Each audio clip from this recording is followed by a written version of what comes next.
Welcome to S M study world. Hello friends, ఈరోజు మనం తెలుసుకోబోయే టాపిక్ ఏంటో తెలుసా? లేదు. ఏ టాపిక్ డిస్కస్ చేయబోతున్నాం? ఈరోజు మనం భూస్వరూపాలకు సంబంధించిన కొంత సమాచారాన్ని తెలుసుకుందాం. మనం నివసిస్తున్న భూమి ఎలా ఉందో తెలుసా? భూమి సమతలంగా గాని లేదా ఏకరీతిగా గాని లేదు. ఇది అనేక రూపాలలో ఎట్టుపల్లాలుగా ఉంది. అవును, నేను ఇది గమనించాను. మీకు భూ నైసర్గిక స్వరూపం అంటే ఏంటో తెలుసా? అంటే కొంచెం వివరంగా చెప్పండి. అంటే మనం ఒక ప్రాంతం నుంచి మరొక ప్రాంతానికి ప్రయాణం చేస్తే వాటి మధ్య ఎత్తులో అంతరాయాన్ని గమనిస్తాము. దీనినే భూ నైసర్గిక స్వరూపం అంటాము. భూస్వరూపాలు ముఖ్యంగా 3 రకాలుగా ఉంటాయి. అవి పర్వతాలు, పీఠభూములు, మైదానాలు. మీరు పర్వతాల శ్రేణులను చూసే ఉంటారు. పర్వతాలు అత్యధిక ఎత్తులను, వాలులను కలిగి వాటిపైన అతి తక్కువ సమ ఉపరితలాన్ని కలిగి ఉంటాయి. అవును, మన భారతదేశంలో కూడా హిమాలయాలు, అరావళి, వింధ్య, సాత్పురా పర్వతాలలాంటివి చాలానే ఉన్నాయి. మీరు చెప్పింది ఖచ్చితంగా నిజం. మన రాష్ట్రంలో కూడా కొన్ని కొండలు విస్తరించి ఉన్నాయి. అవునా? వాటి పేర్లు మరియు అవి ఎక్కడ విస్తరించి ఉన్నాయో కాస్త వివరంగా చెప్తారా? తప్పకుండా చెప్తాను. ఆదిలాబాద్, నిర్మల్ జిల్లాలలో సాత్మల కొండలు, మెహబూబ్ నగర్, నాగర్ కర్నూల్ జిల్లాలలో బాలఘాట్ శ్రేణులు, వికారాబాద్లో అనంతగిరి కొండలు, పెద్దపల్లి, జయశంకర్ జిల్లాలలో కందికల్ కొండలు మరియు జగిత్యాల జిల్లాలో రాఖీ కొండలు విస్తరించి ఉన్నాయి. అవునా? చాలా బాగా చెప్పారు. మరి పీఠభూములు ఎలాంటి ప్రదేశాలు? మనం పీఠభూములను చూసినట్లయితే ఇవి ఎత్తైన ప్రదేశాలు. పీఠభూములు విశాలమైన ఉపరితలాన్ని కలిగి ఉంటాయి. వాటి మధ్యలో అక్కడక్కడ కొండలు ఉంటాయి. పీఠభూములు పర్వతాల వలె కాకుండా స్వల్ప అసమాన ఎత్తులను, పల్లాలను కలిగి ఉంటాయి. అవునా?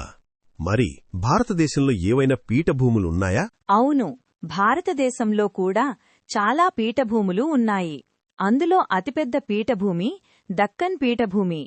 దక్కన్ పీఠభూమికి పశ్చిమం వైపున ఎత్తైన వాలుతో కూడిన ప్రాంతాన్ని పశ్చిమ కనుమలు అని పిలుస్తారు. అవును, దక్కన్ పీఠభూమిని తెలంగాణ పీఠభూమిని కూడా పిలుస్తారు కదా. మరి దీనికి ఏదైనా కారణముందా? తెలంగాణలోని అధిక ప్రాంతంలో ఈ పీఠభూమి విస్తరించి ఉండడమే దీనికి కారణం. పర్వతాలు, పీఠభూముల గురించి తెలుసుకున్నాం. మరి మైదానాలు ఎలాంటి ప్రాంతాలు? మనం సరిగ్గా చూసినట్లయితే మైదానాలు, పర్వతాలు, పీఠభూముల వలె కాకుండా సున్నితమైన వాలు కలిగిన సమతల విశాల ప్రాంతాలు. మైదానాలు నదులు మేటవేసిన ఒండ్రుతో ఏర్పడతాయి. అవునా? భారతదేశంలో ఏవైనా మైదానాలు ఉన్నాయా? అవును. సింధు మరియు దాని ఉపనదులు కలిసి పంజాబ్ మైదానాన్ని ఏర్పరిస్తే గంగానది ఉత్తరప్రదేశ్, బీహార్ మరియు బెంగాల్ రాష్ట్రాల గుండా ప్రవహిస్తూ గంగా మైదానాన్ని ఏర్పరిచింది. ఈ 2 విశాల మైదానాలను కలిపి గంగా సింధు మైదానము అని పిలుస్తారు. దీని గురించి ఇంకాస్త వివరంగా తెలుసుకుందాం. తూర్పు తీర మైదానం భారతదేశపు తూర్పు దిక్కున బంగాళాఖాత తీరానికి ఆనుకొని ఉంది. ఇది తమిళనాడు, ఆంధ్రప్రదేశ్, ఒడిశా మరియు పశ్చిమ బెంగాల్ రాష్ట్రాలలోని అధిక ప్రాంతం విస్తరించి ఉంది. తూర్పు తీరంలో ఈ మైదానం ఉన్నట్లే పశ్చిమ తీరంలో కూడా ఏదైనా మైదానం విస్తరించి ఉందా? ఉంటే అది ఏ రాష్ట్రాల్లో విస్తరించి ఉంది? అవును, భారతదేశానికి పశ్చిమ తీర మైదానం ఉంది. ఇది తమిళనాడు, కేరళ, కర్ణాటక, గోవా, మహారాష్ట్ర మరియు గుజరాత్ రాష్ట్రాల్లో విస్తరించి ఉంది. చాలా బాగా చెప్పారు. మనం భూస్వరూపాల గురించి తెలుసుకోవాల్సిన విషయాలు చాలానే ఉన్నాయి. ఇంకాస్త వివరంగా చెప్పండి. తప్పకుండా. మనం మన భూ ఉపరితల స్వరూపాలైన పర్వతాలు, పీఠభూములు, మైదానాలు మొదలైన వాటిని గురించి నేర్చుకున్నాం. వీటన్నింటినీ కలిపి నైసర్గిక లక్షణాలు అంటాము. అవును, మన తెలంగాణ రాష్ట్రం కూడా వివిధ నైసర్గిక స్వరూపాలని కలిగి ఉంది. మనం దీని గురించి ఇంకాస్త వివరంగా నేర్చుకుందాం.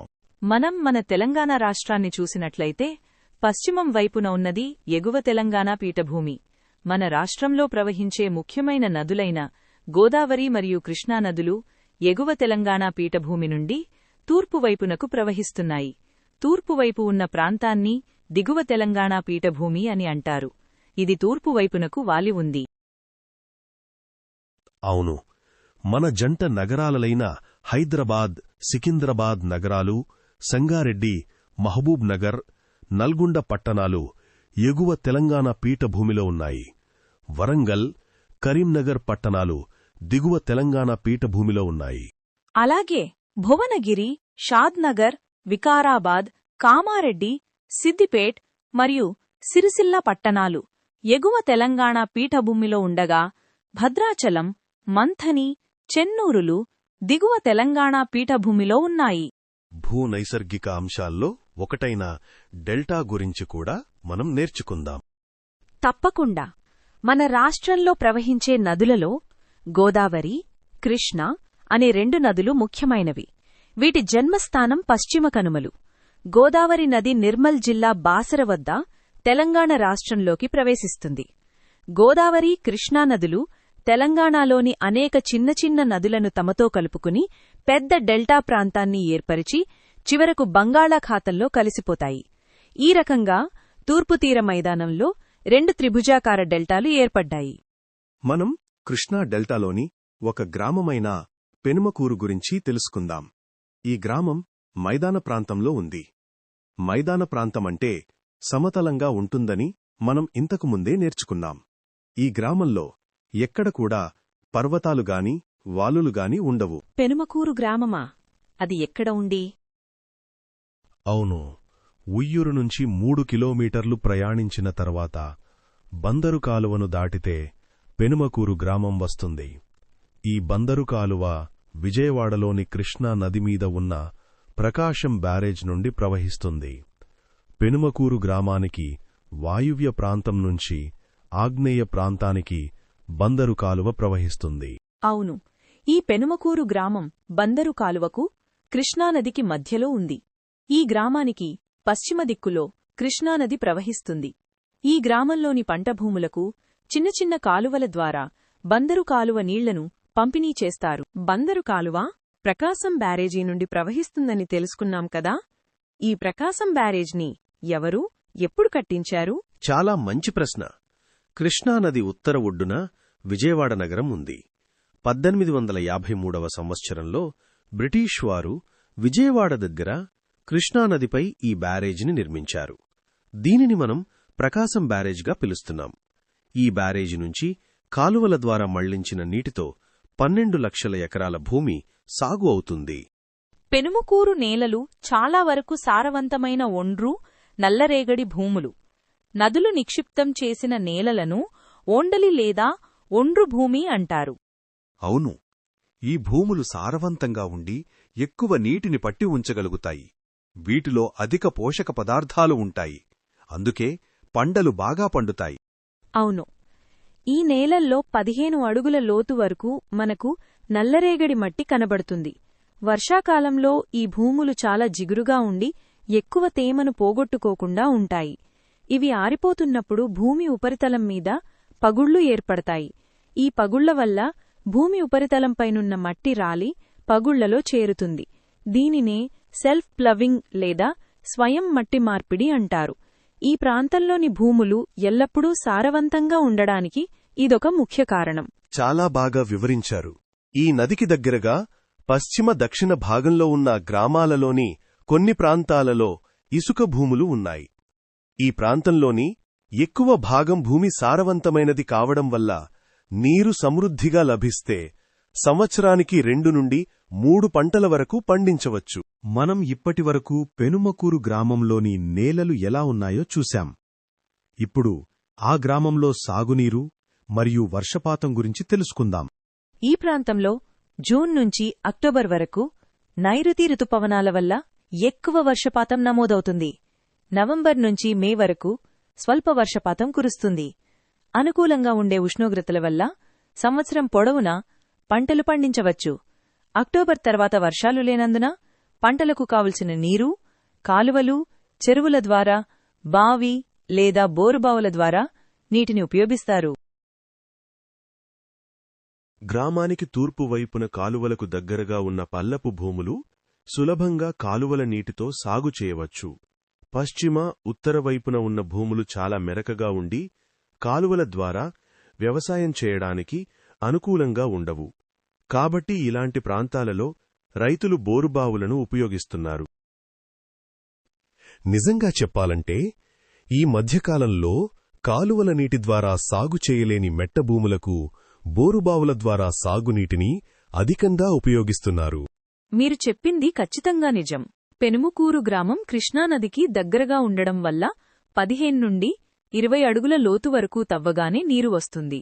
అందువల్ల ఇక్కడ బోరుబావి తవ్వడానికి ఖర్చు తక్కువ అవుతుంది. ఈ ప్రాంతం అంతటా విద్యుదీకరణ జరిగి ఉండడం వల్ల చాలా బోర్బావులు నీట మునిగి ఉండే మోటార్లతో పనిచేస్తున్నాయి. నాదొక సందేహం. ఇక్కడ వర్షపాతం అధికంగా ఉంటుందని, కృష్ణానది ప్రవహిస్తుందని మనం నేర్చుకున్నాం. మరి ఈ ప్రాంతంలో తుఫానులు, వరదలు సంభవించవా? చాలా చక్కటి సందేహం. ఆంధ్రప్రదేశ్ రాష్ట్రంలో తరచూ వరదలు వచ్చే జిల్లాలో కృష్ణా జిల్లా ఒకటి. నదీ పరివాహక ప్రాంతాల్లో బాగా వర్షాలు పడ్డప్పుడు వరదలొస్తాయి. ఈ వరద నీరు ఎంతో వినాశనకారి, ఉత్పత్తిని పెంచేదిగా కూడా ఉంటుంది. పెనుమకూరు గ్రామం లోతట్టు ప్రాంతంలో లేకపోవడం వల్ల వరదల తీవ్రతకు గురయ్యే అవకాశం చాలా తక్కువ. అవును. కృష్ణానదికి 1997, 2006, 2009 సంవత్సరాలలో భయంకరమైన వరదలు వచ్చినా ఈ గ్రామానికి నష్టం కలగలేదు. ఆంధ్రప్రదేశ్లోని కోస్తాతీర మైదానంలో, ప్రత్యేకించి కృష్ణా జిల్లాలో వరిని విస్తారంగా పండిస్తారు. ముఖ్యంగా పల్లపు భూముల్లో వరిని నాటుతారు. ఋతుపవన ప్రారంభంలో సాల్వా పంటకు వరినారు పోస్తారు. తరువాత జూన్, జూలై మాసాలలో దీని పొలాల్లో నాటుతారు. దీనినే సాల్వా పంట అంటారు. వర్షాకాలంలో వేసే పంటలను సాల్వ పంట అంటారు అని నేర్చుకున్నాం కదా. డిసెంబర్లో వేసే శీతాకాల పంటను దాల్వా పంట అని అంటారు. దాల్వా పంటలో వరి లేదా పప్పుధాన్యాలు వేస్తారు. అవును. కాని ఇక్కడ రైతులు కొంతకాలంగా వరికి బదులు చెరుకును పండిస్తున్నారు. ఫిబ్రవరి లేదా మార్చి నెలలో సాగుచేస్తే 9 నెలల నుండి సంవత్సరం కాలపరిమితి అనంతరం పంట చేతికి వస్తుంది. చెరుకు నరికిన తర్వాత రెండో పంటను కూడా పండించవచ్చు. చెరుకు పంటకు సంవత్సర కాలమంతా పని ఉంటుంది. అవును. ఇక్కడ వరి పంటల్లో అధిక దిగుబడినిచ్చే రకాలు MTU 2716, స్వర్ణ, బీపీటీ లాంటి రకాలు పండిస్తారు. అవును. ప్రస్తుతం ఇక్కడి గ్రామస్తులు మెట్టభూములలో పసుపు, కంద, అరటి పంటలను పండిస్తున్నారు. ఈ పంటలు వర్షాకాల ప్రారంభంలో నాటితే ఫిబ్రవరి, మార్చి నెలలో కోతకి వస్తాయి. వీటిని ఆ గ్రామస్తులు వినియోగించుకోగా మిగతాది మార్కెట్లలో అమ్ముతారు. ఇంతకుముందు ఈ గ్రామంలో కందులు, పెసర్లు, చిరుధాన్యాలు లాంటి పంటలను మిట్టభూములపై పండించేవారు. ఈ పంటలకు నీరు అంతగా అవసరం లేదు. కాని ప్రస్తుత కాలంలో నీటిపారుదల అభివృద్ధి చెందడం వల్ల వీటికి బదులుగా చెరుకు, కూరగాయలను పండిస్తున్నారు. ఈ గ్రామంలోని మెట్టభూమి లేదా గరుకు అంటే ఇసుక కలిగిన భూమి కూరగాయల సాగుకు ఎంతో అనువైనది. పల్లపు భూముల్లో 2 పంటలకు కాలువల ద్వారా నీరు సమృద్ధిగా రానప్పుడు ఇక్కడి రైతులు వరి పంటకు బదులుగా కూరగాయలను సాగు చేస్తారు. అంటే వంకాయ, బెండకాయ, దొండకాయ, బీరకాయ, క్యాబేజీ లాంటి పంటలను పండించి దగ్గర్లోని ఉయ్యూరు రైతు బజార్లో విక్రయిస్తారు. భూముల్లో సారం పెంచడానికి జీలుగా మరియు పిల్లి పెసర లాంటివి వేస్తారు. ఈ చిక్కుడు జాతికి చెందిన పంటల వల్ల భూమిలో నత్రజని శాతం పెరుగుతుంది. ఈ పంట వేసిన 30 నుంచి 40 రోజుల తర్వాత ఈ మొక్కల్ని భూమిలో కలిపి దున్నుతారు. ఇది ఎరువుగా ఉపయోగపడుతుంది. ఈ గ్రామంలోని ప్రజలు కేవలం వ్యవసాయం మీదనే కాకుండా పశువుల పెంపకం మీద కూడా ఆధారపడి జీవిస్తున్నారు. ఇంకా కొంతమంది బుట్టలు అల్లడం, పందుల పెంపకం, చేపలు పట్టడం లాంటి పనులు చేస్తూ వాళ్ల జీవనాన్ని కొనసాగిస్తున్నారు. For more videos, please subscribe our channel, SM Study World. మీకు ఎలాంటి వీడియోస్ కావాలో కామెంట్లో చెప్పండి.